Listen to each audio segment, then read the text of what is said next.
എന്റെ പ്രിയമുള്ള യുവാക്കളെ, നേരം പോക്കിന് വേണ്ടി പാട്ട് കേട്ട് കൂത്തുകണ്ട് സിനിമ കണ്ട് നാടകം കണ്ട് രാവുകൊന്ന് ദിനങ്ങൾ ഇല്ലായ്മ ചെയ്യുന്നവരെ, എത്ര നല്ല അധ്യായങ്ങളാണ് വായിക്കാൻ കിടക്കുന്നത്.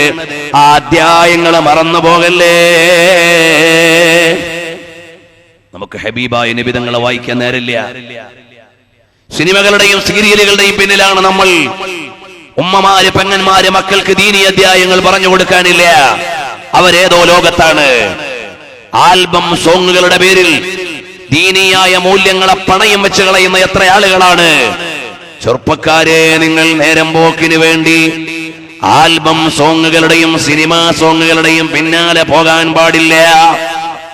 ഈ സമുദായത്തിലെ പെൺകുട്ടികളെ അവരുടെ താൽക്കാലികമായ വികാരങ്ങളെ ചൂഷണം ചെയ്യാനും വഞ്ചനയിലൂടെ അവരുടെ മാനഹാനി വരുത്താനും അവരെ മൂല്യങ്ങളെ ഇല്ലായ്മ ചെയ്യാനുമാണ് ആൽബം നിർമ്മാതാക്കളുടെയും ആസ്വാദകരുടെയും ലോകമിന്ന് ഇറങ്ങിക്കൊണ്ടിരിക്കുന്നത്.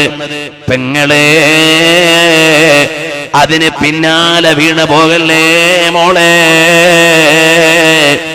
എന്റെ ഈമാനുള്ള യുവാക്കളോട് പറയട്ടെ, അല്ലാഹുവിന്റെ ഹബീബ് മുഹമ്മദുർ റസൂലുള്ളാഹ് സല്ലല്ലാഹു അലൈഹി വസല്ലം തങ്ങളുടെ ജീവിതം ഒന്ന് പഠിക്കണേ മോനെ. ആँखों में बस गया है मदीना हुजूर का, बेकस का आसरा है मदीना हुजूर का. आँखों में बस गया है मदीना हुजूर का, बेकस का आसरा है मदीना हुजूर का.